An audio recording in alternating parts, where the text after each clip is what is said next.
There it is. All right. Yo! We are live. What is up, everybody? Ah! Ladies and gentlemen, welcome to Suplex City Chats.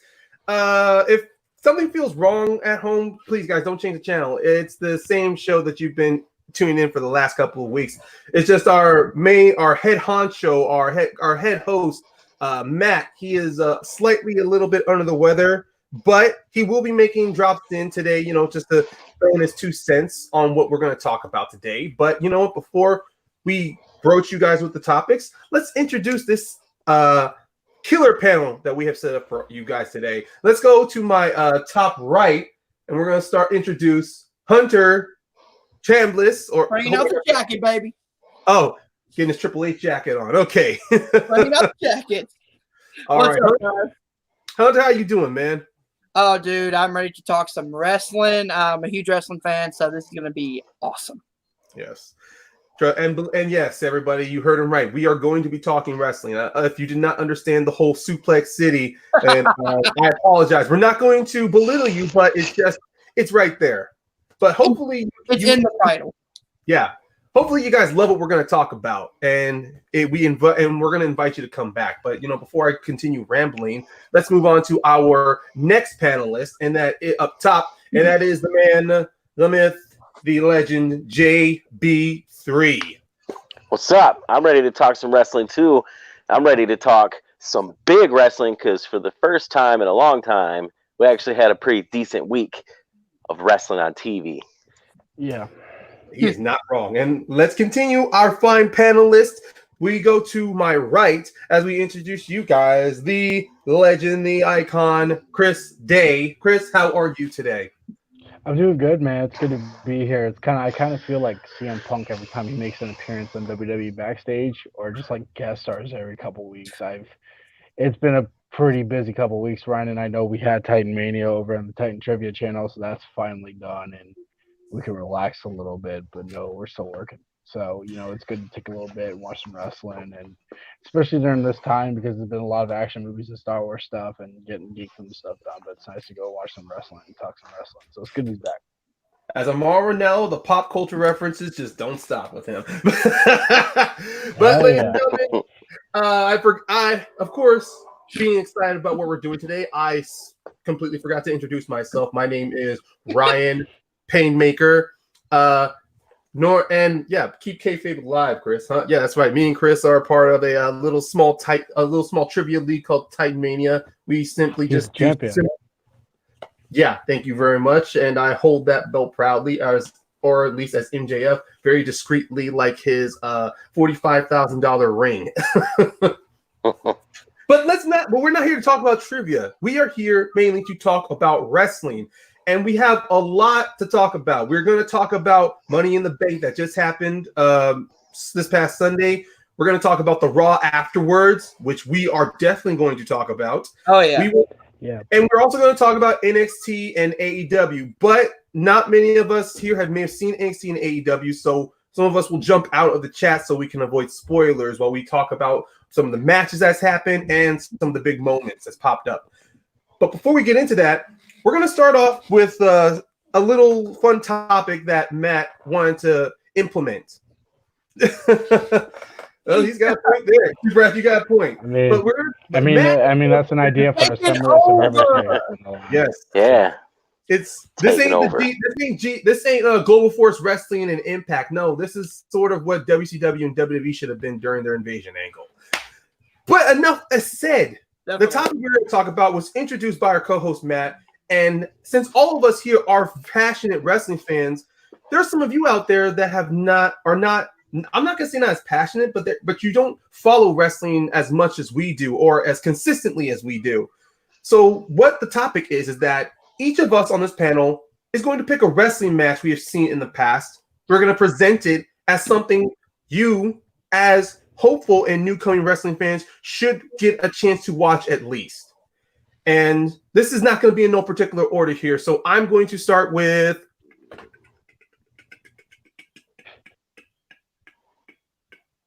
nice sound effects, by the way. JB3 will kick us off. All right. I just recently watched this match. And so JB3 can have the floor. We're all going to put ourselves on mute so he can, have the floor so there's no ambient noise blocking him. So whenever you're ready, JB3, go right ahead. Hashtag no ambience. So I chose a match that if you're an old school wrestling fan, you've probably seen it. If you're not, if you're younger, Hunter, it's a chance you've seen it. It goes from 1996 in the theme of some of the things that is coming up for NXT. It was in the In Your House pay-per-view, Mind Games.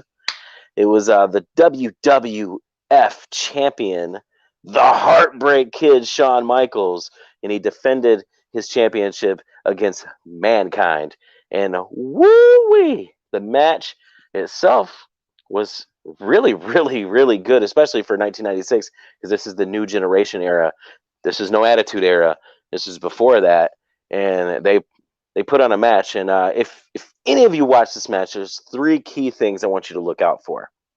Number 1, the promo that Shawn Michaels cut before the match, and how weird it was. It was like it went into the match like he's just it's like mind games. His mind was all jacked up. Number 2, look for a spot in the match where Shawn Michaels was supposed to. He got thrown against the turnbuckle. Mankind was supposed to follow him. He didn't. So Shawn Michaels jumped up to do this like moonsault or little crossbody. He wasn't there. He got pissed off, ran over, punched him in the face, started beating the shit out of him. And it took Mankind getting mad and calling him a son of a bitch and knocking him down. And then they went back to normal. It was hilarious if you look for it. When I first watched it, when I was younger, wasn't so much. I noticed it, but when I watched it in the recent years, I always notice it, and it's funny. And the third thing is the style of the match. If you guys watch any of the new matches, I'm sure you predict when there's going to be a dive. You predict when there's going to be this type of thing. This match, you can't really predict what's going to be. Like, you're going to be like, ooh, the dive is next. And then he does something completely different. You're like, whoa. So it's actually kind of a breath of fresh air to take and watch a match from the early 90s, or even if it's like the mid to late 90s, that wasn't necessarily an Attitude Era slobber knocker, if you will. But still, it was just in a different type of era, like kind of before its time. I assume you're done? Yes, I am done. All right. That was a good pick. In Your House, 1996. But be honest, this match is a bit fuzzy for me because, of course, growing up, I came into WWF like around 98. But thankfully, with now the W Network, you can't find matches like that. I remember when I got it, I saw on a recommended list from close friends of mine that I should look at old Shawn Michaels matches before the time he lost his smile. And of course, with 96, I mean, I'm like, wait, can that be? And this before I'm not even that tracking wrestling. Like, isn't this after he lost the smile or something? But I didn't care. I saw the match. And yeah, that moment where Michaels misses that, I go, wait, what the hell just happened? Did Michael just get too overexcited? Like the adrenaline just went through? And that punch there, that is so funny looking at it. It felt like something you'd see off of a worldwide sports, like a baseball player gets hit by a wild pitch, and then the batter just immediately guns for the pitcher in that situation. Like, not just miscommunication, but it was just more of, you literally trying to hurt me? Right. It's like, get out of here with that. But man, so many things in that match was great. They had a table spot in that match. They have just like I said, before its time. It was so before its time, and the one person you can think for that is Mick Foley. That's not wrong. I'm pretty sure Botchamania probably has something like that. There, Hunter, Chris, you guys got some inputs here on JB3's pick? To be honest, I've seen this match once, and it's kind of fuzzy. I didn't go back and rewatch it. I don't remember a lot from it. But definitely one that I would definitely go back and rewatch. Heck yeah. I haven't seen the match personally, but it definitely will be a match I'd be into seeing. I'm starting to watch a lot of the older stuff again, especially the Attitude Era because I'm a huge fan of that. But I didn't know if we were going to say ours. But yeah, I could definitely see that a lot lately. NXT. So yeah, I mean, he does have a point. Most matches today, no matter how good they are, no matter how fast paced, there's always just one moment out of the match where you guys notice that, okay, they're waiting to do a body spot, or at least now today. I love AEW a lot, but whenever you try to see someone do an over the rope plancha or a suicide dive, you always see that moment where you got so many wrestlers bunched up together, and you know deep down that they're all holding in place to catch the guy. But yeah. But it's those constant seconds. I mean, as passionate wrestling fans as we are, it might take us out a little bit, but not a lot. Mm-hmm. And of course, casual wrestling fans, they might not even pay attention to that at all. No, I don't think myself a smart. It's just it's just a situation like that. Oh, go ahead. Oh, I was just gonna say, I'm sorry. I was just gonna say, I'm waiting for the moment where they do that dive on the 8 people and they just actually literally catch the guy and do like an 8-man power bomb. like they did at Money in the Bank with the girls. Yeah. Or it could be just like a freaking stage dive to where they all catch him, and then you got the faces and the heels on our sides. Like, what are we gonna do with him? What are we gonna do with him? or like they all move and like nothing happens. Yes.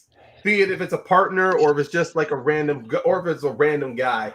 But you know what? That is a great pick for everybody. Once again, it is the WWF In Your House 1996 between Shawn Michaels and Mankind before Mankind got big. I mean, he was big, but WWF standards, he was still kind of like that weird rising to the top. Yes.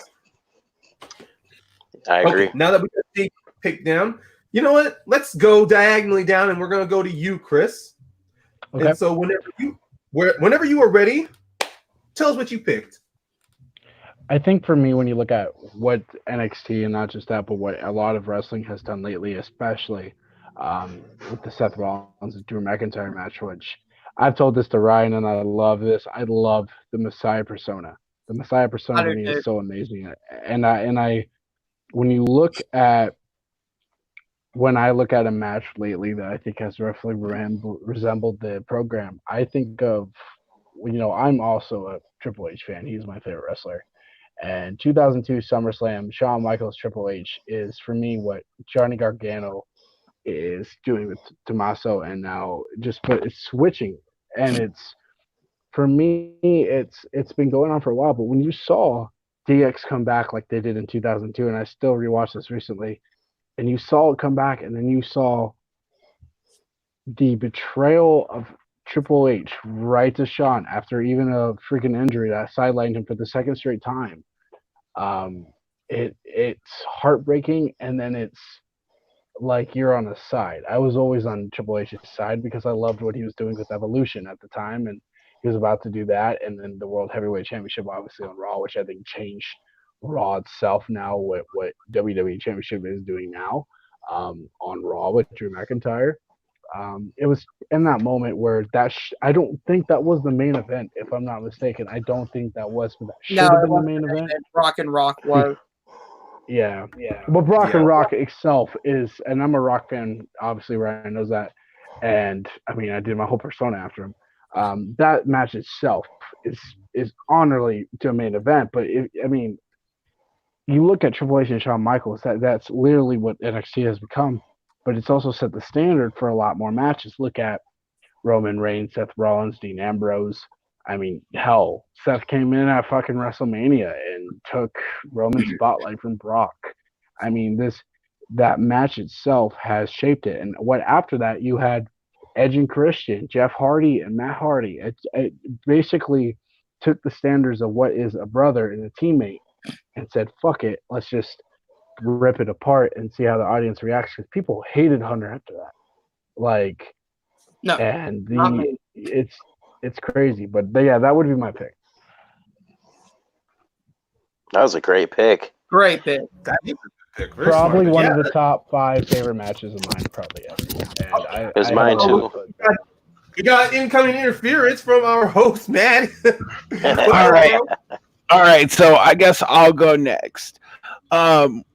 I want to talk about the most over person in AEW right now, and that's Orange Cassidy, and Joey Janela. As a matter of fact, my match comes from March 2019. It is Orange Cassidy versus Joey Janela at ICW from New York. Basically, the whole opening of the match is Joey Janela came to the ring as Orange Cassidy, shirt, glasses, jacket, the whole 9 yards. And for the first quarter of the match, they actually wrestled as Orange Cassidy. So there's my pick. And you can find the entire match on YouTube. I'm going to have to watch that. I really like Orange Cassidy.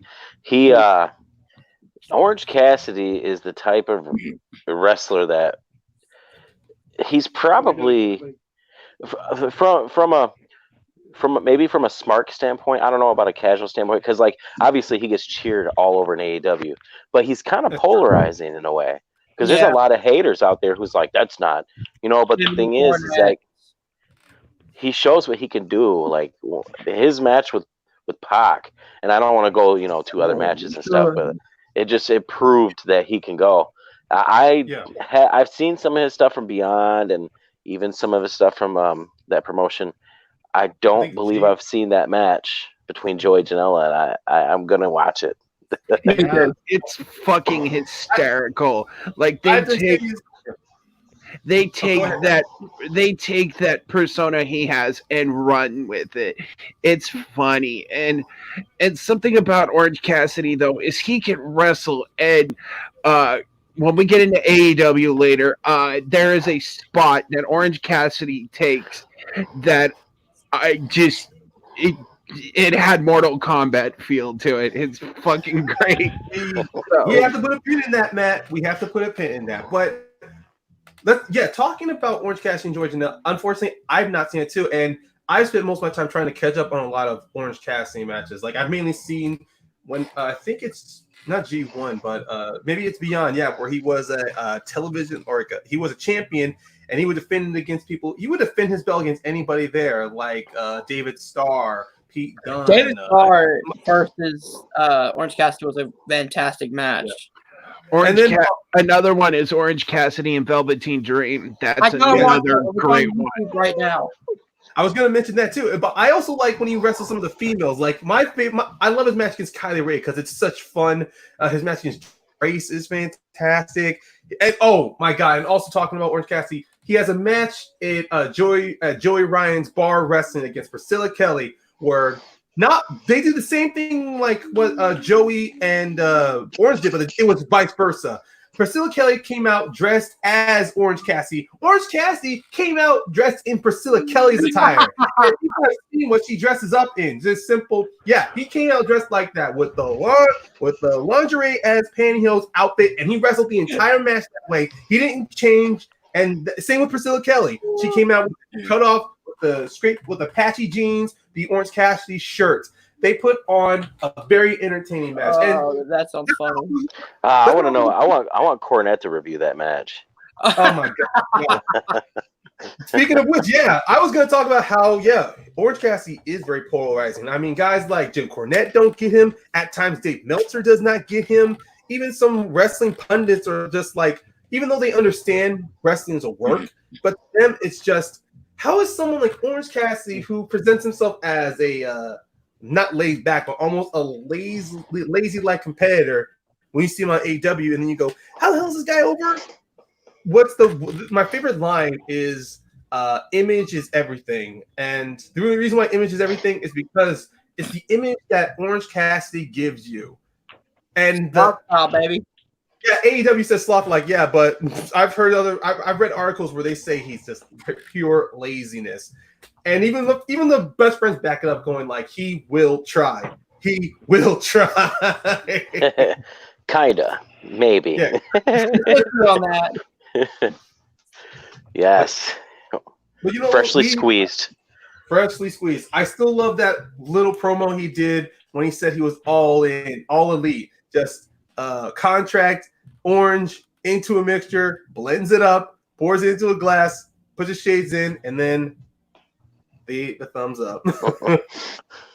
And also this is also talking about his match against Priscilla Kelly. She did a promo mimicking the same thing Orange Cassidy did. The difference is she had the glass there.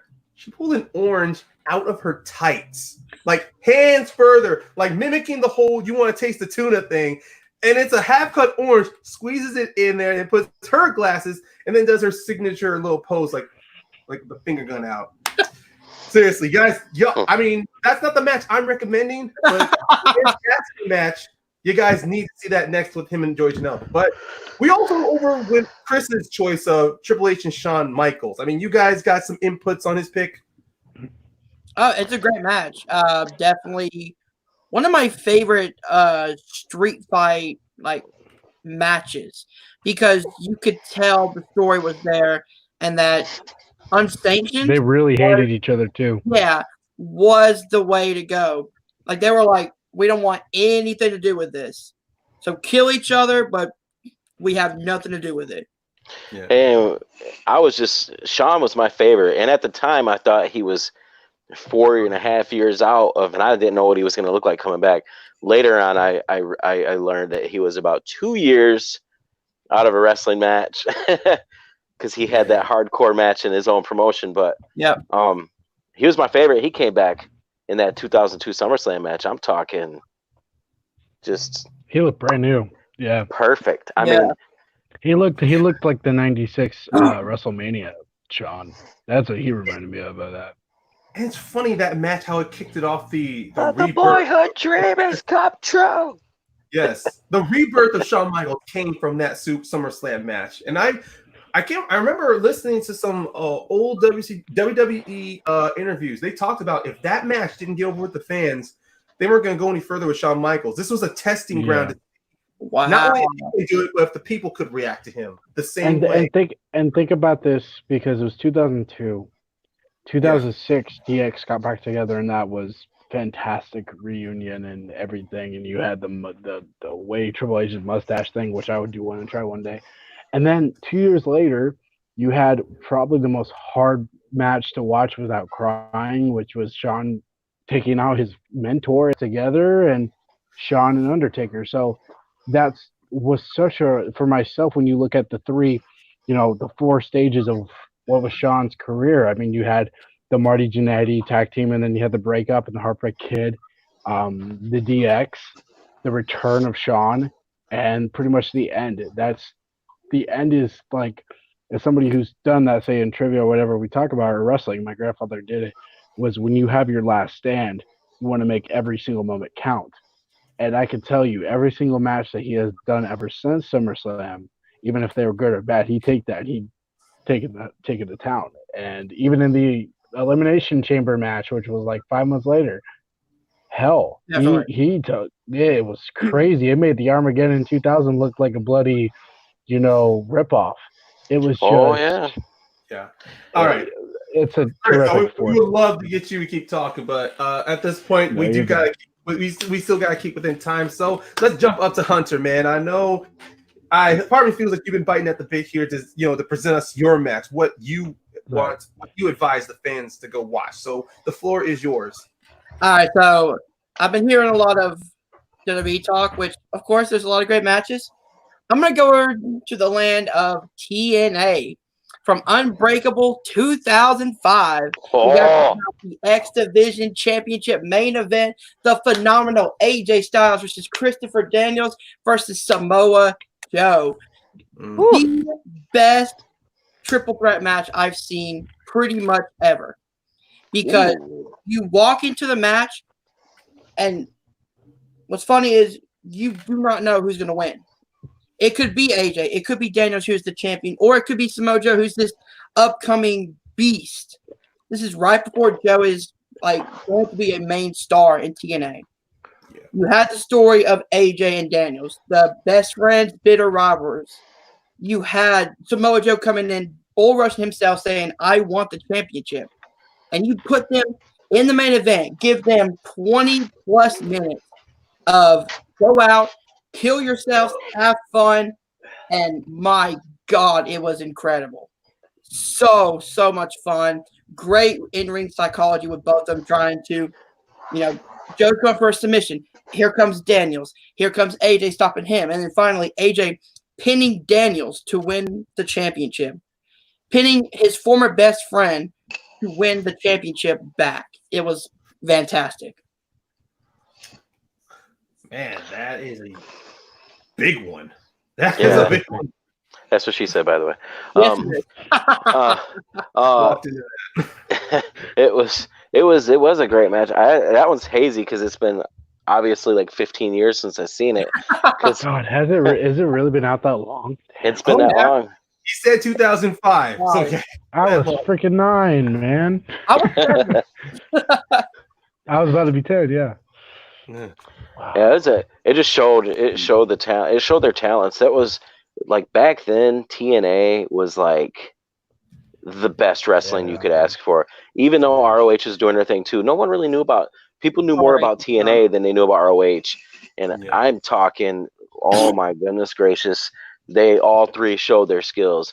I mean, and TNA did really good at hyping up their characters as good in-ring performers. Like Samoa Joe, when he debuted, he looked like a freaking maniac, which he is.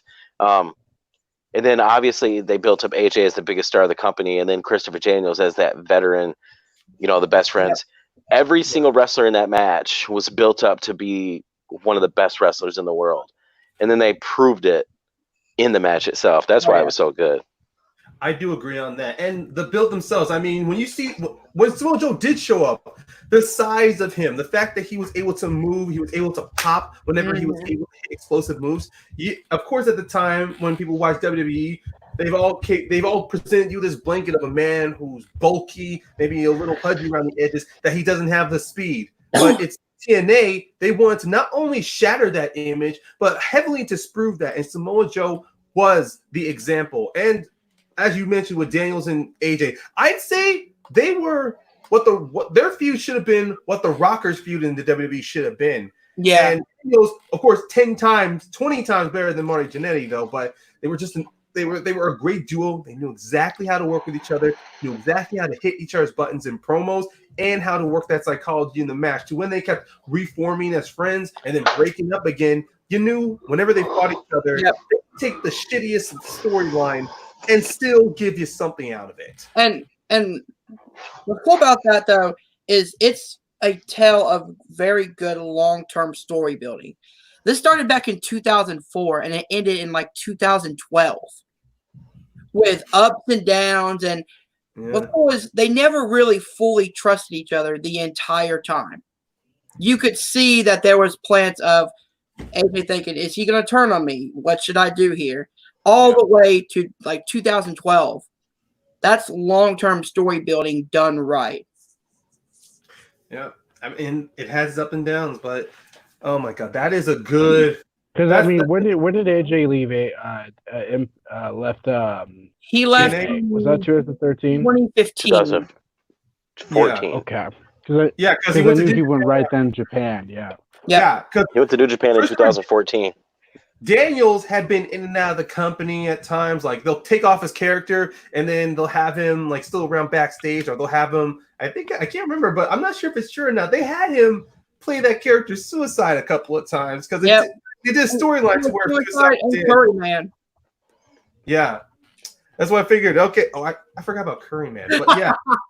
Daniels, he was the experienced man, and he got the work though. But whenever Daniels came back, my favorite storyline was when it was Fortune versus Immortal, but AJ gets hurt. Who comes back to help him with the Fortune? It's Daniels, and Daniels had like this great little story to say. I'm sitting at home, I'm seeing these guys be all like trashing this company, and I'm at home like I can't believe it. And then my wife right next to me says, "That's how you've been acting." That was like a great storyline to get him back into TNA. And then, of course, the turn with him and Kazarian forming their team. Bad influence, baby. Bad influence. And then they take that into Ring of Honor where they're the Addiction. They team with Scorpio Sky. And then later on, we get the SCU. Hell yeah. But let's talk about enough about SoCal. All right, guys. I want to talk about my match, and I didn't want to put myself last because, trust me, I don't think it's going to be that big. It's not going to top anybody here. That's what she said. Sorry. I'm just saying. I keep that way all the time. I'm so sorry. I'm so sorry. It's a habit. I like gotta this stop. guy. Don't worry, man. That's good. That's good. Let me get to the point. Here's my match. My match I picked. It's not only a great match when it comes to storytelling and psychology used, but it's also taking two athletes who are great. Okay, I'm first off. This is not WWE. This ain't WCW or TNA. This is from New Japan Wrestling. New Japan. And I came across this match 7 months after it aired, and it's the 2017 Dominion match between Kenny Omega and Kazuchika Okada, where it ended in a 60-minute time limit. And now, to most people, when people see a match that ends in a time limit, they think it's the company just writing themselves out of a corner. But the way that match was done, you saw Kenny and Okada go to war every step of the way. With Kenny hitting, I don't know, I lost count. Maybe he hit 4, 6 V triggers, maybe a couple snaps. Yeah. And this is at a time when Kenny Omega was leader of the Bullet Club, where Kenny Omega captured every title before in the company except for the heavyweight belt and before the IWGP US title was introduced. This is when Kenny Omega had to claim that belt, not only for himself as an athlete, but as leader of the Bullet Club to show that he can lead them. And Okada, who has probably the longest streak of being the champion, also wanted to prove that his win against Kenny was not a fluke, and it led to a time limit. And the way they reacted after that time limit was perfect. They were pissed off. They wanted to keep fighting. They had to hit the Bucks to tear them apart. They had to get referees to tear them apart, which was great storytelling because down the line, he gets kicked out. He reforms the Golden Lovers with Ibushi. He becomes IWG US champion. He has his feud with the Young Bucks. And then guess what happens? Okada he handpicks Kenny Omega for Wrestle Kingdom, and they go on to have that Iron Man match. No, 2 out of 3 falls, right? And it was at Dominion 2018. Next year. Oh, I got the dates mixed up, but yeah. It's all good, bruh. It led into their Iron Man match where Kenny finally 2 out of 3 falls, but yeah. Yeah, Kenny finally wins, and then you had that great moment of the Bucks and Ibushi together as the Golden Elite. That was not only great storytelling, but it was a great psychology of a wrestler like Kenny Omega, who's been the bad boy for so long, but can never get the top prize. It's till he has to finally, gain some humility, reform with an old buddy to where not only do they gain success, but he gains closure, and he becomes even more sharper as competitor to when that Iron Man match happens. And that's my pick for the match. Yeah, that is a great pick. And actually, the very first encounter between those two is what got me to watch New Japan Pro Wrestling in the first place. Wow. I mean, it's pretty cliche, Omega Okada won, but it was amazing. And one of the biggest things from the match you picked and from the whole series about these guys is it's one of the purest examples of two wrestlers telling a long-term story inside of a wrestling ring with no words, just spectacle. Not a lot of promos. Yeah, not a lot of promos. Like you said, Okada won on the first one, never got hit with the one-winged angel. Nope. The second one, he got hit with the one-winged angel, and his foot went under the rope. So it was like he didn't kick out of it. And then it was a draw. Then you got their third encounter, the beaten, the broken, the done Okada faces him in the G1, and it's only 30-minute time limit, so they go out just boom, boom, boom. Yes. And Omega gets it. So you got 1-1-1, you got the rubber match, and it was like everything you explained for the last match. Golden Okada too. He takes off those long pants, goes back to the golden hair. It's time. That's right. Man, I would have picked my favorite match of all time is actually their fourth match, that 2 out of 3 falls. Yeah, I don't blame people for picking that. I would have picked that too, but looking at the time limit, it said a lot on how you can do a time limit, even to how AEW was able to do a time limit draw with Cody and Darby Allin. Yeah. And they mucked it a little bit with Pac and Moxley, but still, when a time limit draw is used correctly and surgically in a storied rivalry, it not only raises the stakes for the next encounter, but it also puts a chip on both the shoulders, especially if one of them is meant to be the top dog in the company. I never realized, and we talked about this also, Ryan. Going back to what Mania we had, I never realized how hard it was to focus so hard on a time match. because we kind of had that with ours thing too, outside of the the wrestling stuff, with Type Mania. It was just when you're in a time and you're so heavily with each other, like back and forth, like we did like a lot of other matches. It just it don't only strains the players, it strains everybody because people behind the scenes, that's some hard shit to keep time too. Yeah. And I remember watching that match with the American announcers. I wanted to watch with the Japanese announcers, but I wanted subtitles there. I love it. Just like yes.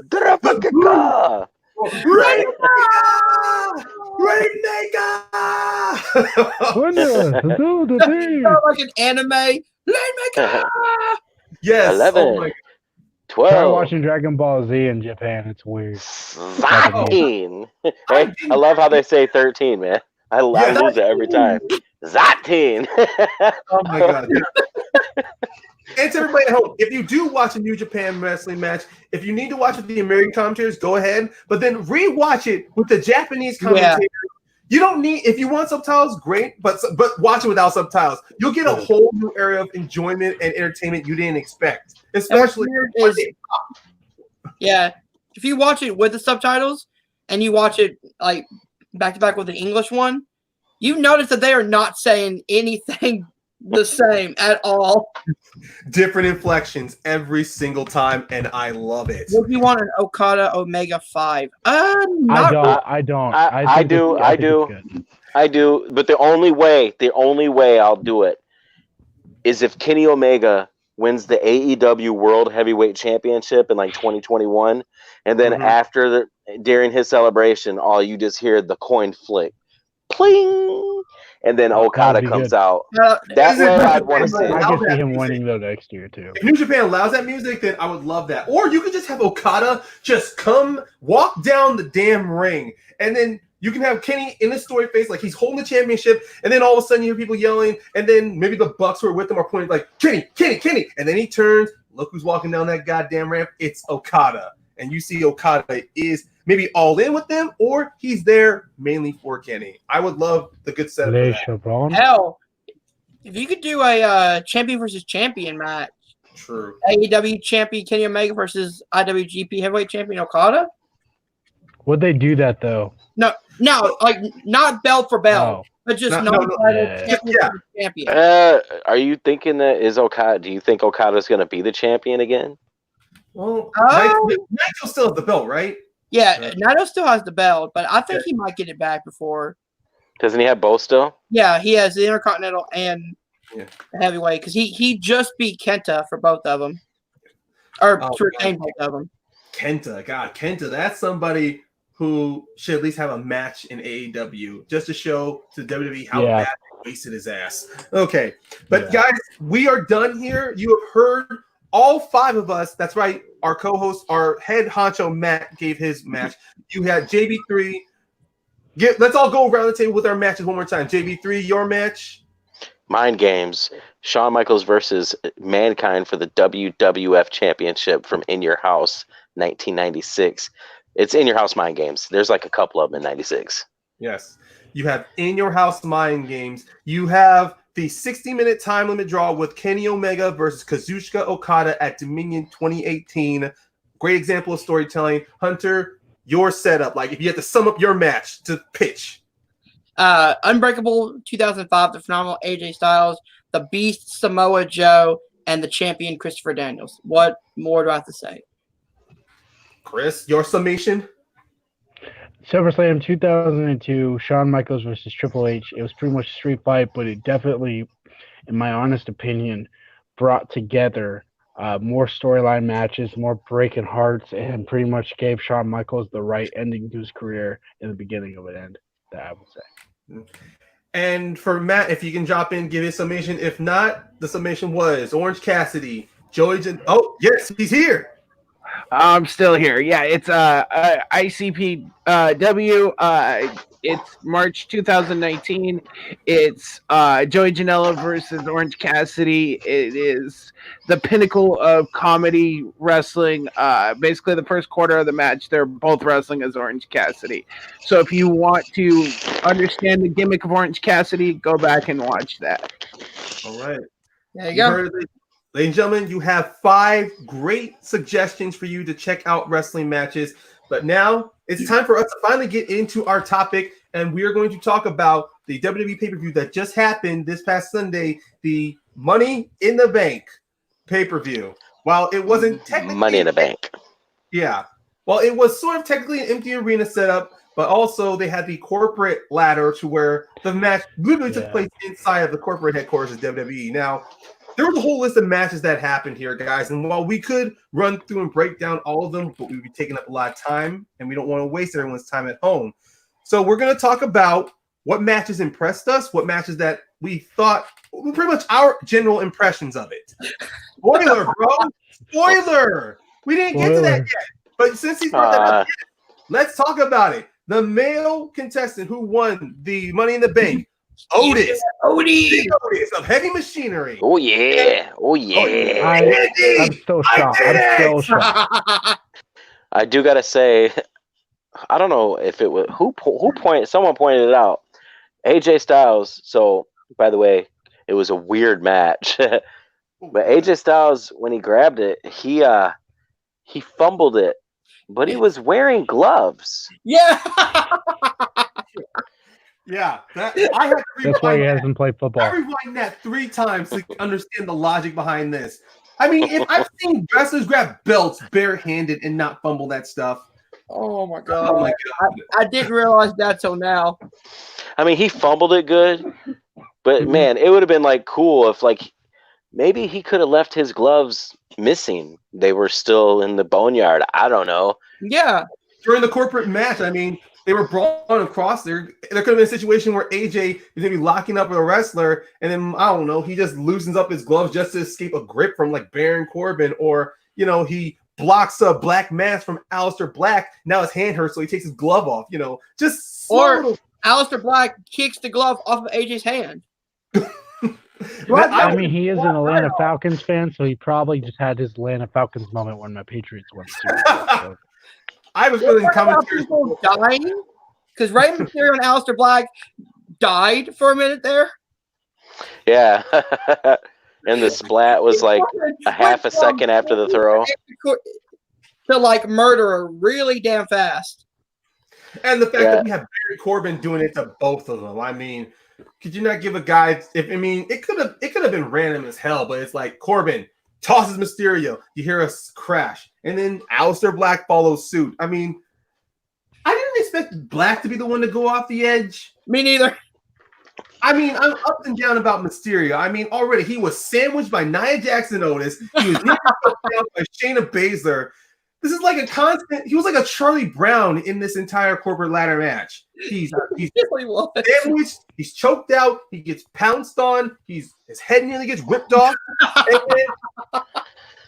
And then he gets the Hans Gruber treatment by getting thrown off a building. His hand's still hurting from the Undertaker burying him. Yeah.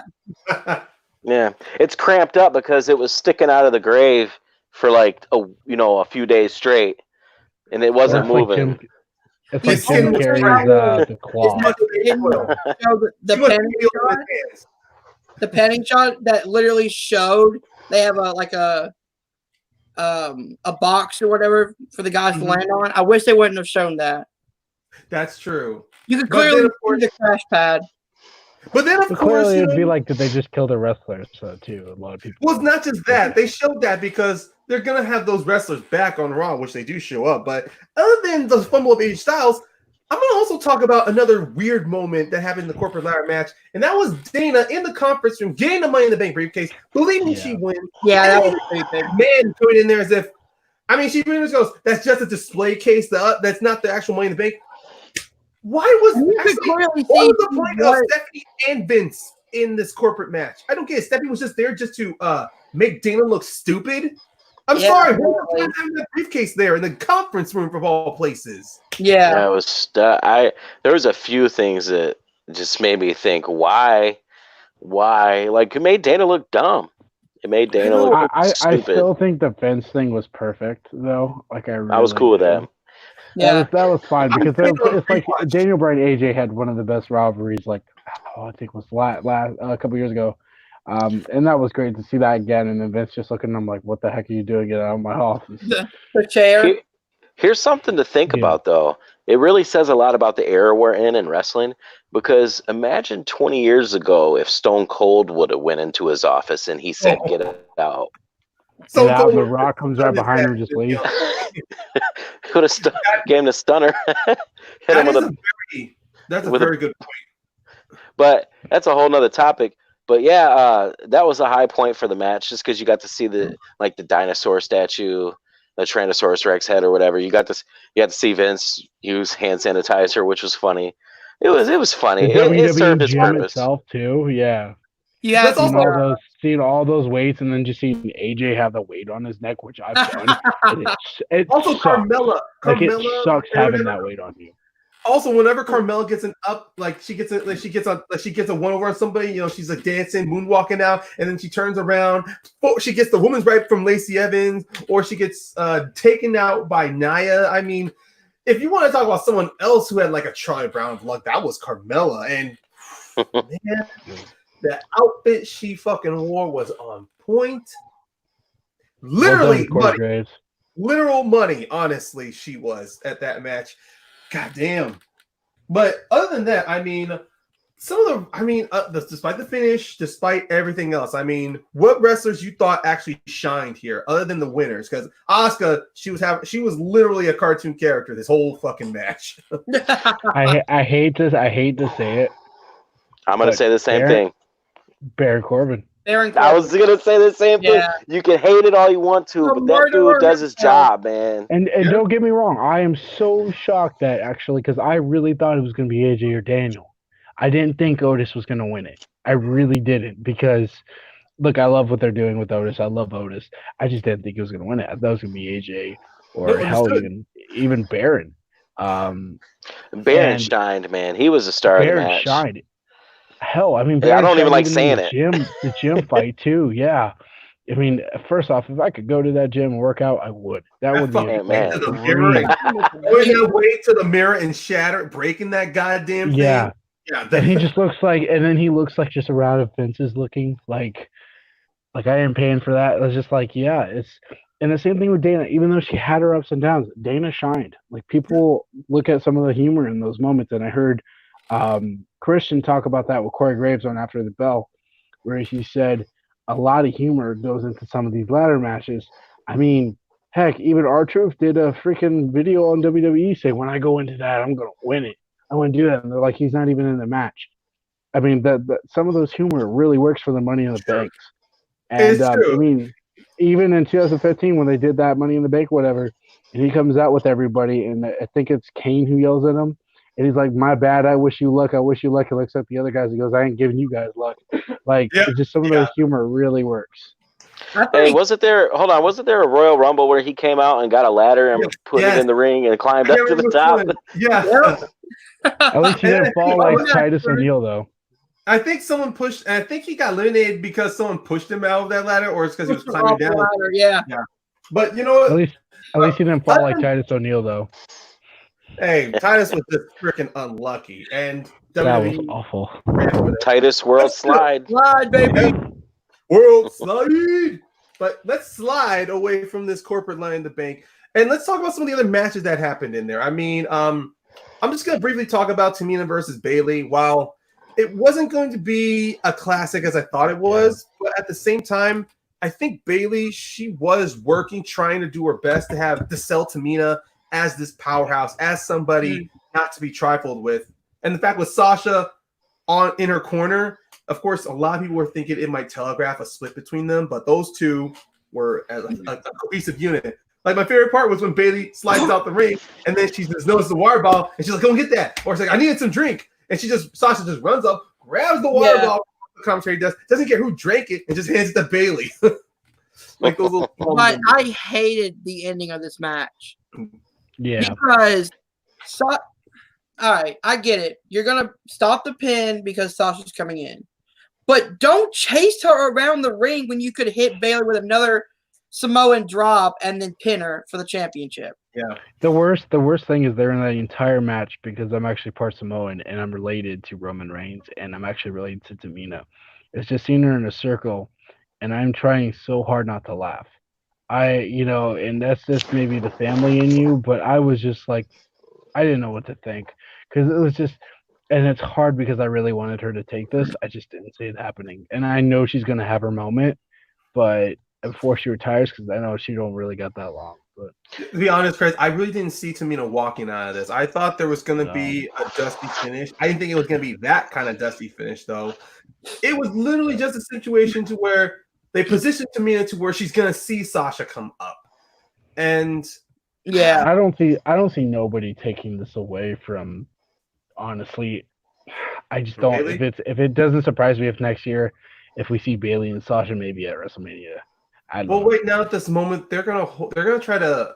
That's honestly, this is a tangent for another time, but it falls to one of the reasons why there's not any they don't have like micromanaging. No. The biggest problem is they have micromanagement. It's just when it comes to creative. But the biggest problem is when it comes to the terms of booking, they don't have solid plans and separate divisions of error, which is why mostly the women's division, the tag team division, and the mid card always suffer when they're always trying to get that one person and the men's card really suffered, except for the Money in the Bank, in my opinion. Well, let's talk about the men's card. The universal match between Braun Strowman and Bray Wyatt. Not The Fiend, but Bray Wyatt. I hated it.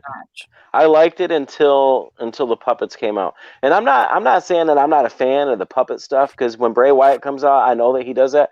I just wish it would have been incorporated in a different way. That's the only thing. I hated the match myself. I just thought there could have been so much great potential to that, and it just didn't pull off, in my opinion. I think it would have been way better if it was The Fiend. Well, I think that's going to be a build. Oh, sorry. Go ahead, Hunter. Right. But as a match, it was your standard Braun Strowman match.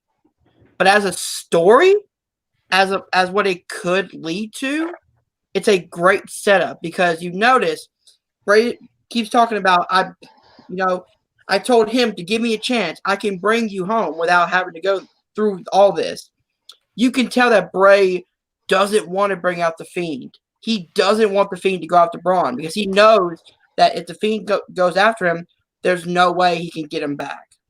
So Bray, as almost like a Frankenstein's monster, says, I want you to come home. And when he puts the mask on and tricks him, you're like, okay, this is where The Fiend's going to come out.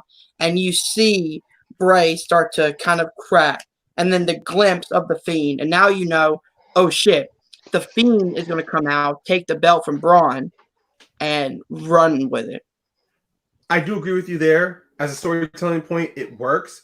Because not only do you give Braun a good title defense, but you're building it as a multi-chapter. Where just like, as much as the Firefly Funhouse with John Cena was weird, but the storytelling implements you can have. How Bray was teasing Braun that with that black sheep's mask, I want you back. I want you to come home with me. I want us to be a happy family once again. And Bray, and he's holding a lot of restraint. But now with The Fiend possibly going after Braun, we're going to get a lot of sinister promos from Bray now. Not The Fiend, but from Bray saying, Braun, I tried.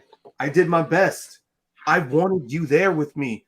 We could be a family. But now, like Frankenstein's monster, I got to put you down.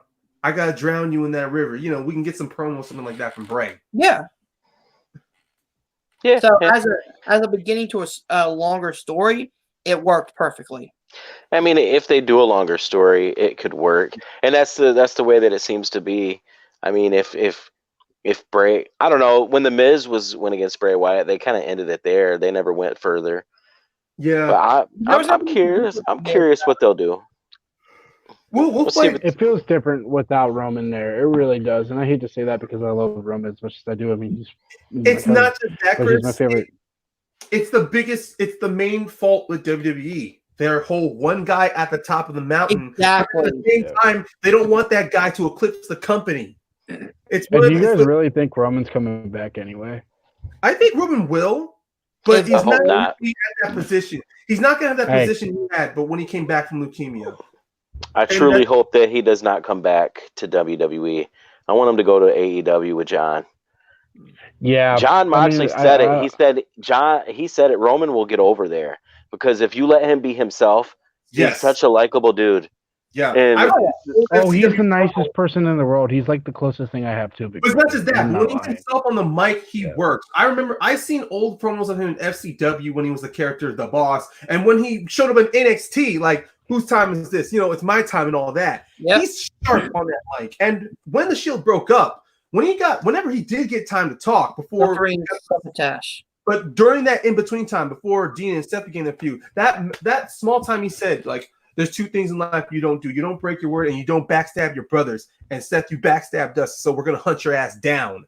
When he gets sharp and quick to the point, you can see that Roman knows what he knows how to handle. It's even the moments like when he did a couple years ago when, and it broke my heart because I was there watching when he announced he had leukemia. And you felt that. For the first time, people didn't look and didn't care about booing him. They respected the shit out of him. And when he came back, he became this huge thing. And he has this way with words. And even like you look at what the leukemia thing, and then you look at also with the Undertaker after he beat Undertaker, people were telling him, fuck you. People were pissed. And then you look at the leukemia thing, he was changed. He was him.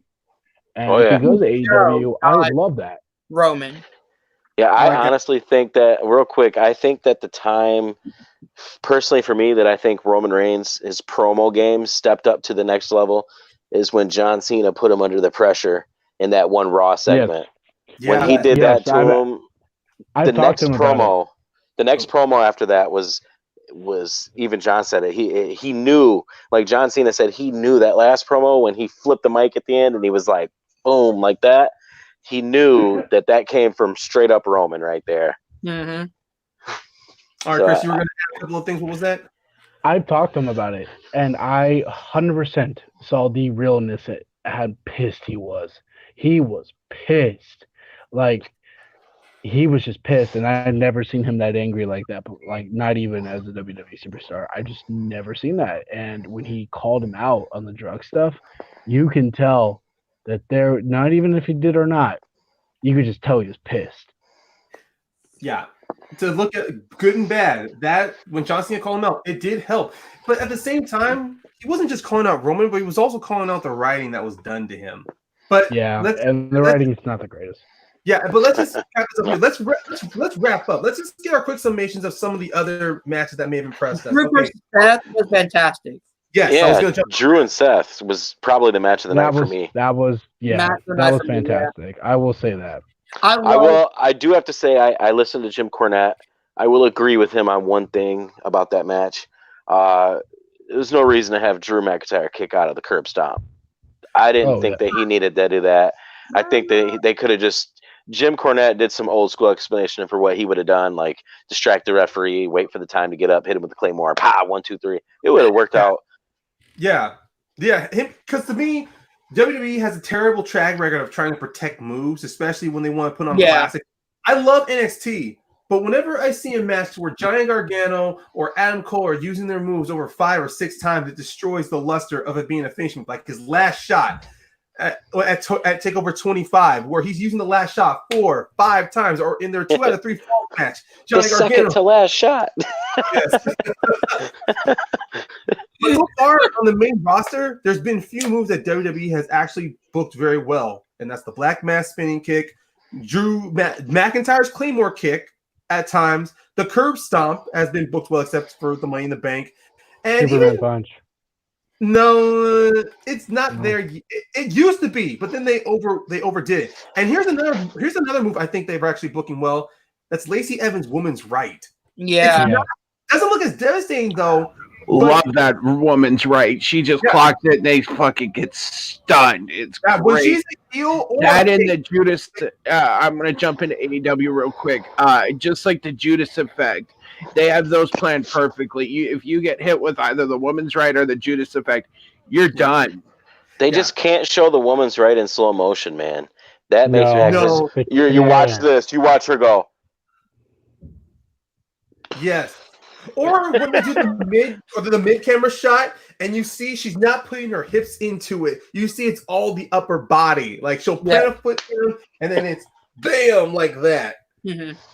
So those are some difficult shots. But any other matches that caught you guys in quick summation? Like, I actually really enjoyed the opening Fatal 4-Way Tag Team Championship match. I thought that was a fun It opening. was pretty good. Yeah, it was okay.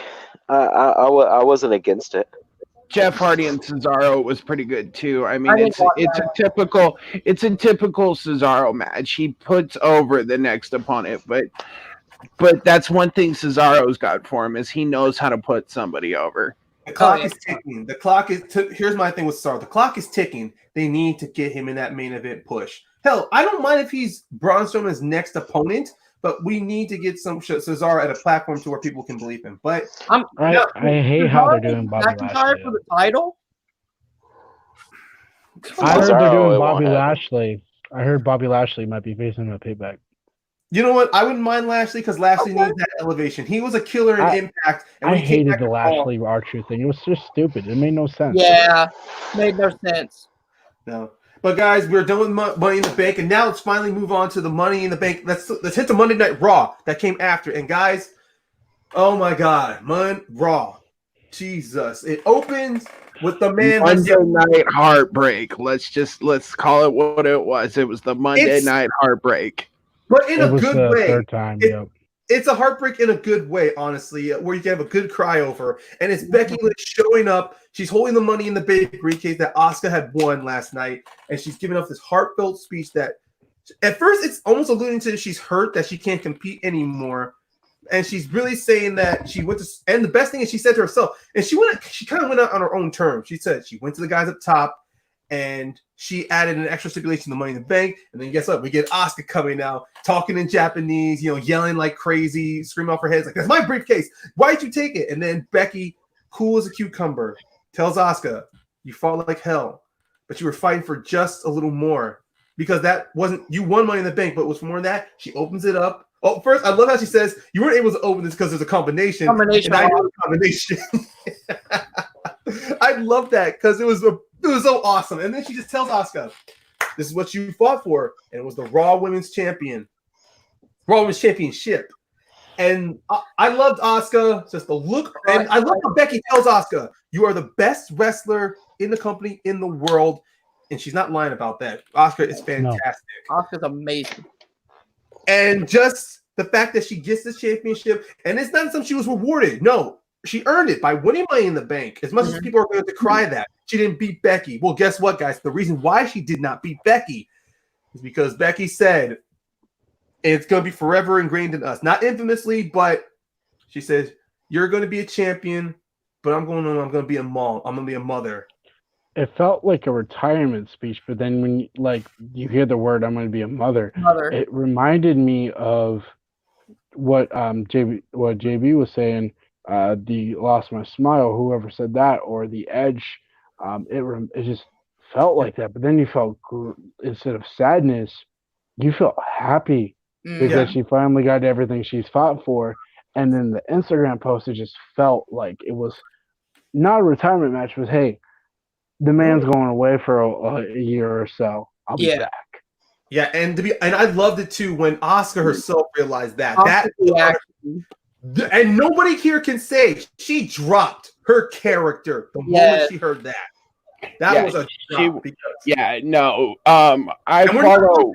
And I want to be clear, we are not faulting Asuka for that, but that was a good. I mean, honestly, I was surprised. I mean, Chris, when I heard that crowd, you saw me walk out of my damn chair. I'm like, you gotta be kidding me. We're in the Hall of Fame speech for me, and all of a sudden, RJ and Alexa say, "Hey, by the way, Becky Lynch is pregnant." The first thing I hear from Ryan is nothing. He gets out of his chair and freaking freaks out. It was delivered well. It was delivered perfectly. And I follow What Culture and Cultureholic, and they were reporting that Asuka didn't know. She didn't know she was getting the title or that Becky was pregnant. So the whole thing, she literally, you watched her drop kayfabe, and you can just see her going from, I love the fact she is dancing around the ring like, ha, ha, ha, ha, doing her character, and then all of a sudden it's, what? You're going to have a baby? And then it's pure. It was nice. Seth's reaction though on Raw was great. She is cheering Becky like crazy while she's walking out, and it's amazing. I mean, guys. I mean, of course, as a big Becky Lynch fan, I was a Becky Lynch fan when. I mean, of course, I didn't get to see much of her in NXT, but when I saw how she was not being used, when I saw her character growth, she has had a consistent character since her call up. She, of course, with her steampunk attire, and then her love of puns. Seriously, I loved it that she didn't care how bad they were. She just kept using them, and it got over with the crowd. And then we constantly see how she's underutilized. Like she's the inaugural SmackDown Women's Champion, and then all of a sudden she loses to Alexa. She doesn't touch. She didn't touch her for over 18 months, and then finally she gets her shot. We get that storyline with Charlotte being implemented. We get the turn. Becky Lynch goes from being the last kicker to the man. And then from there on in, Becky, and then of course she's the man. She gets that broken, bloody nose, that broken face, that mild concussion. She went from being a superstar to a legend. I don't care how literally one of the greatest of all time. WWE tried to change her video packages to where the fans were always behind her or they boo her, but no. It doesn't change a thing. When that image of Becky in the crowd, her arms spread out, blood coming across her face is cemented in wrestling legacy. Her winning the main eventing at WrestleMania, becoming Becky 2 belts, and holding that Raw Women's Championship for over 365 days. To me, there's no better way you could have booked Becky with that belt, and no better way you could have written her off TV. But I'm gonna stop my piece here so you guys can throw in your 2 cents. Did Charlotte Flair ever say anything? By the way, I never, because I know they're really good best friends in real life. I never heard a single tweet or Twitter. Charlotte tweeted her. Oh, did she? Okay. Yeah, she just said, "Congratulations, Bex. I'm happy for both of you." Speaking of both of them, we got to continue with Raw here because Matt said the MVP is Britt Baker and Asuka, but my MVP for this period has got to be Seth Rollins, man. This dude, his reaction. Not only did he sell the loss from Money in the Bank, but he got in an argument, made Rey Mysterio call him a dick.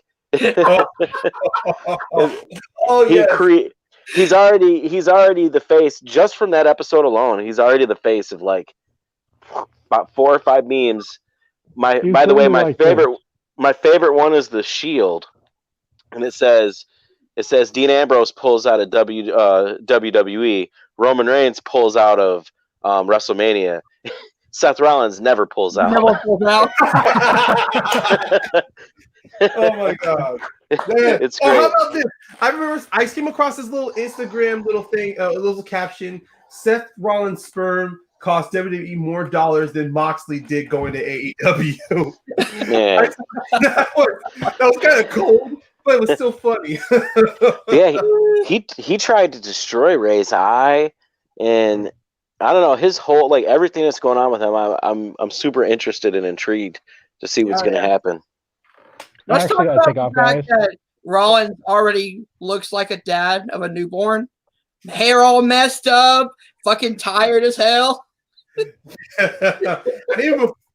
I can't wait to see what this new change is going to do with him in his Monday Night Messiah, though. I mean, the fact that he was literally ordering Buddy Murphy to try to tear Ray apart, and the fact he goes to do it himself is just...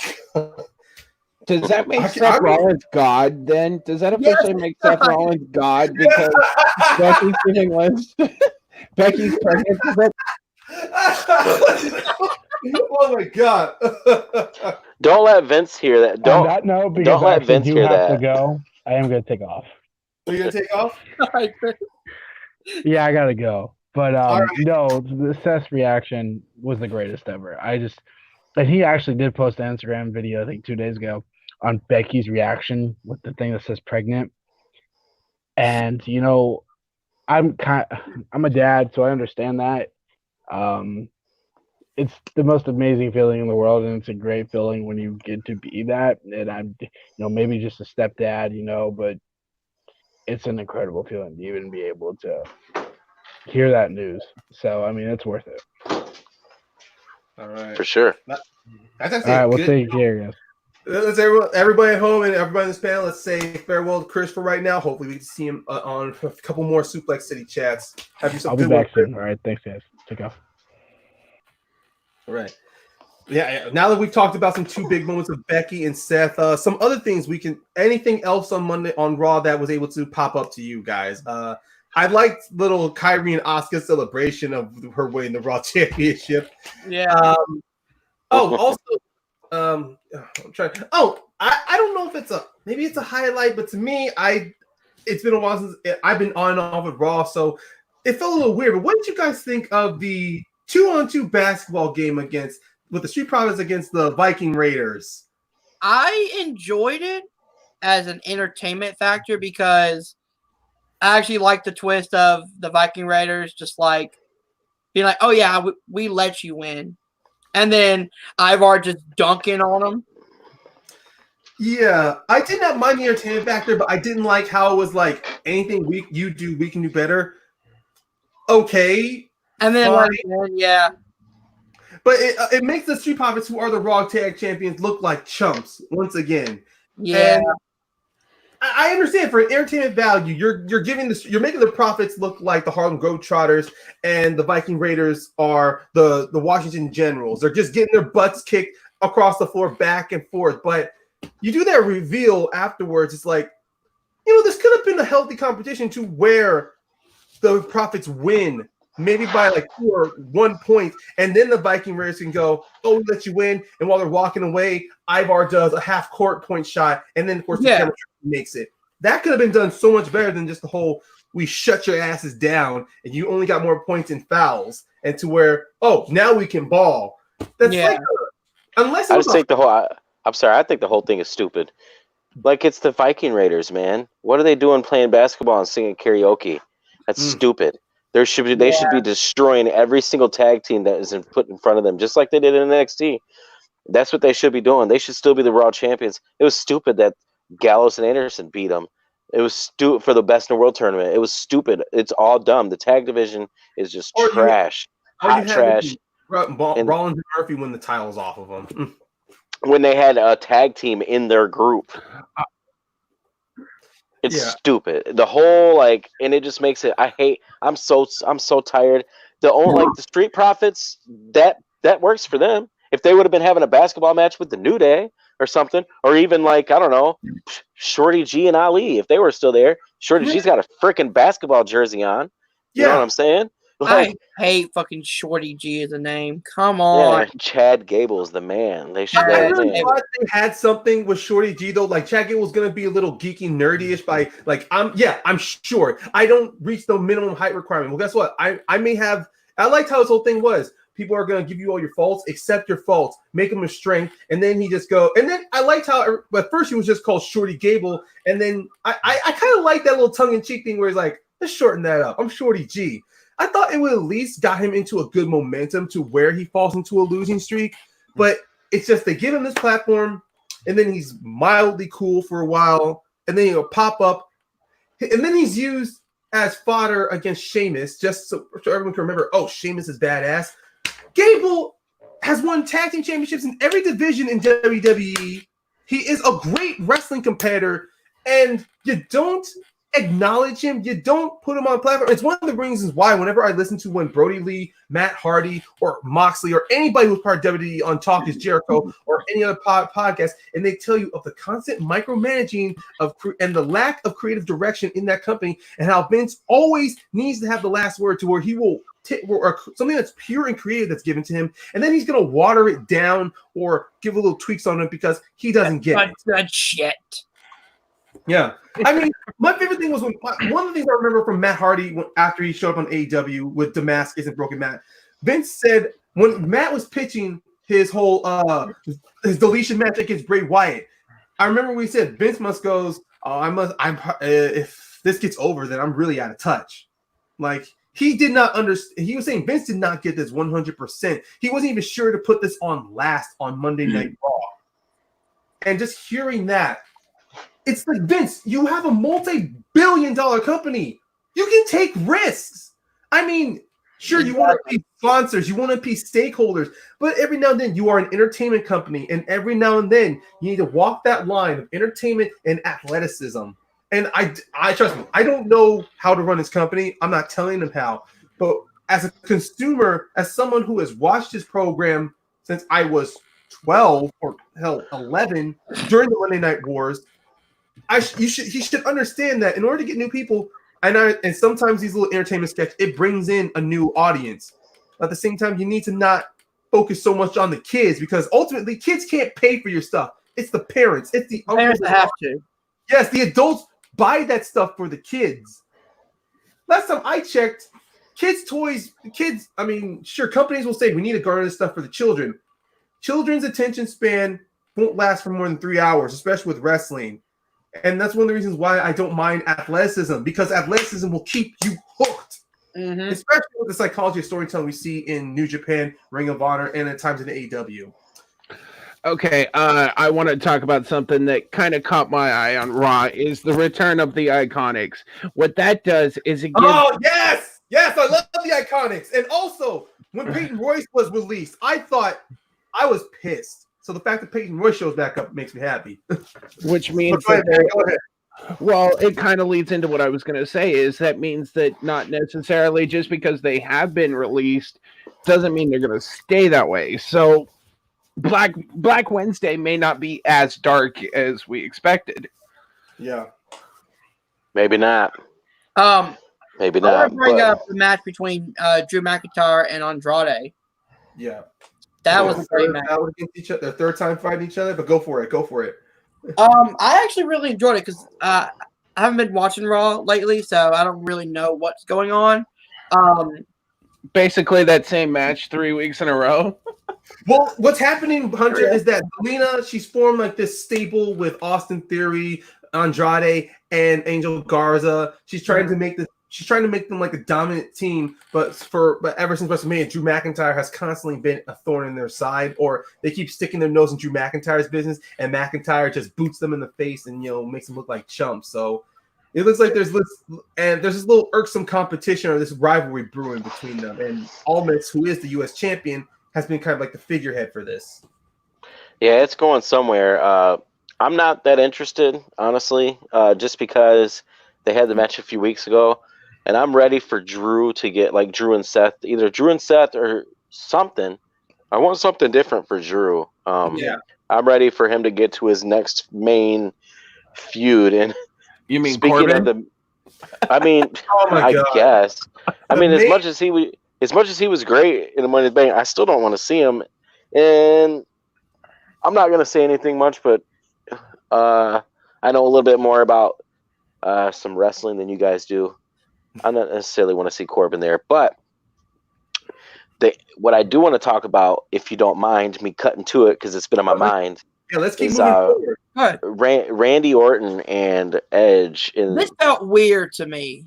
The whole feud is a little weird. I know Edge gets off on these type of things because he wants to make it good, but normally you don't have a normal wrestling match after you have a last man standing match. I get that, but go ahead, keep going. Yeah, and then Charlie is like, if this match happens, this could be the greatest wrestling match ever. That was a weird way to end off. And now, Charlie, bless your soul for trying to make this important, but it's clear the writing still fucking sucks. But go ahead, Hunter. Now, if they do a thing which I was kind of hoping they would, Backlash, Orton's like, you know what? All right, you can, be the person standing, but can you last 30 minutes in the ring with me? Let's make it an Iron Man match, 30-minute Iron Man match. Go for it. Then I would have been all right with that. It's a normal match, but you have a stipulation that makes sense. Jacob, I'm not against that. I would actually like a McIntyre and Lashley fight because they're actually planting seeds. They're planting seeds for it. MVP was telling Lashley, like, when was the last time you fought for the WWE Championship? So that's true. Yes, I'm gonna quickly sum up with MVP. I think he's being used properly good here as a sort of manager, but at the same time, still a slightly part-time in-ring competitor, to where he's not going to be complete cannon fodder, though. I'm sorry, but I immediately thought of the Beatdown Clan in TNA, just with him and Matty on the same team together. Oh my God, I forgot about that too. Oh, but right. hopefully it's going to be something better. And then, yes, with Edge and Orton, I do agree. If this was to where Orton, either an Iron Man match or just a simple 30-minute a 30-minute wrestling match between these two men, no excuses, no 2 out of 3 falls, something like that. Or yeah, a strict wrestling match between them, not a normal, an actual wrestling match. Because no offense, I want a normal match after you beat the fuck out of me. Yeah, but you know what? As weird as that was, guys, I mean, Raw was, a bit overpriced. Wait, if I remember correctly, before that, the last match of Raw was Shayna versus Natalya, which was kind of surprising to me. It was. It was a match. I mean, it wasn't great. I'm not saying it was precedent. I'm just saying it was kind of funny how the last match of Raw was Shayna versus Natty, and it was kind of funny. Natty's temper tantrum at the end really got under my skin. Yeah. Really? Elaborate, she immediately started doing heel promos on the unborn baby. Oh yeah. Shayna's weird, man. They're struggling with the problem of booking her into a corner that they can't get her out of, because you make her a monster and then you have her lose, and then you make her a monster and then you have her take an Asuka kick, a woman's right, and get slammed into the wall, and then she's out of the Money in the Bank completely. She's Where the dead, fuck is Shayna at? But she could have been up there. Maybe they threw her off on that with Shayna. Maybe Corbin threw her off the wall maybe Corbin threw her off the roof, and we just didn't see it. Oh, maybe instead of Asuka winning, maybe they should have Shayna win. And then when Becky told her she was pregnant and you're the champion, she could have cut that promo and be like, "Your baby's stupid." Yeah, your baby's stupid. Like what? Shayna could have just gone, "Becky, you've defended this belt for over a year. You've beaten the baddest. You've beaten the toughest. And the only one who can beat you is Seth freaking Rollins." Well, not Seth Rollins, but she's kind of like, you throw all that away just so you could sit at home and suckle a baby on your teats while your best years are wasting away from you. And by the time you come back, you're going to be exactly what everyone's going to see you. I mean, you're going to be wrestling in mom jeans, honestly. Soccer mom. She'd be like, go ask AJ Styles how you should get your hair cut. Yeah, you're going to train in your big rig truck for a minivan. Well, look, I think Shayna cutting the heel stuff on Becky will help her, but yeah, I don't like I was against her being booked as a monster. She should have just been a straight fighter, have her have some challenging matches before her and Becky. And to be honest, I've told Matt this, I've said this to a few other guys, I predicted that Becky would win at WrestleMania because there was more storyline implements with her and Shayna, and of course she wins. But even then, I think Shayna, she just needs... They got to have her stop running over women in the division. She needs to have at least 2 or 3 competitive matches. Yeah, she could start putting that Kirakuda clutch from the side, because that's the second chick that rolled her up on that move and won in the championship match. Kairi Sane did the same thing. Same thing at Evolution, yep. Now, Steve, why don't they do what they were planning to do with Kevin Owens at one point? Make her a prize fighter. Say, hey, I'm not going to fight every week on Raw. I'm not going to show up on these random shows you want me on. I am a prize fighter. I'm going to fight at the big events for the belts. And bite people's necks off. People's necks off. Make her a fucking vampire. I don't know. Just do something with her. Well, I have to start showing the bite marks. Go ahead. I think it's going to lead to Shayna versus Asuka. I think that's what our next big run is going to be. It's going to be Shayna versus Asuka, and they're giving the belt, and they're giving the belt to Asuka now as kind of a placeholder. Go for it. I hope not. Asuka needs at least a couple months with that belt. Yeah. Yeah, I just want to see that match. All right. Well, the next pay-per-view is in what, 4-5 weeks from now, so and it's Backlash. It's not Unforgiven. You know, Okay, guys. All right, guys. not We're a- definitely done. I think we should definitely wrap up Raw here because we need to start getting and talking to NXT and AEW. It's been over a rough shot of time. Actually, I gotta let you guys know I have to cut out of here. I have to cut out of the show. I know. I apologize, but I gotta go put my kids to sleep. They're running wild, and it's past midnight. Oh, okay. Look, yeah, They're having the time of their lives right now. Past 9:30. It's still not. It's past 9:30 for me. Shit. yeah. But it's been great. I'll see y'all next week. I'm Yes, ready to sir. go. So, everyone, love y'all. Later, Peace JB3. out. Have a good one. Ladies JB. Guys, I hate to do this. I haven't watched NXT. Yeah. You mentioned earlier in the show. I was hoping we wouldn't spend so much time so we could try to keep moving for time's sake. But if you need to bounce out, Well, man. Why don't we call it a night here, and next week that'll give Hunter a chance to catch up on AEW. It'll give my throat some time to chill, and we can pick this up next week at AEW, and we'll just move AEW through, and then we'll close it next week at AEW. Okay, so I hear what you're saying. So next week we're gonna open up. So, ladies and gentlemen, here's how it's gonna happen. Since Matt having throat troubles, and when Hunter leaves, it's mainly just gonna be me. And let's be honest, guys, you don't want to hear me just talk by myself and pretend to have pundits left and right from me. You want a panel with you guys. So here's the plan next week for everybody for the next Suplex City chats. We're gonna start immediately from this past Wednesday's AEW, the 13th. And then we're going to follow that up by talking about, and then we're going to talk about, SmackDown that's happening today. Then we're going to talk about Raw, and then we're going to close it out with NXT and AEW. We're going to talk about four shows, guys.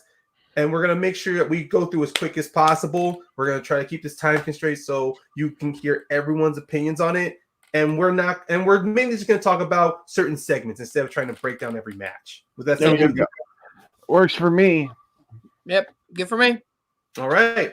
So, ladies and gentlemen, for our head honcho, our general Matty-G, I was gonna say our big gun. Yeah, big gun Hunter Chambliss. Yeah. For our sharp-witted JB3, and then of course for our always as earnest Chris Day, I am Ryan the Painmaker. And to everybody out there, have yourself a good night. Wash your hands, stay safe, and peace out.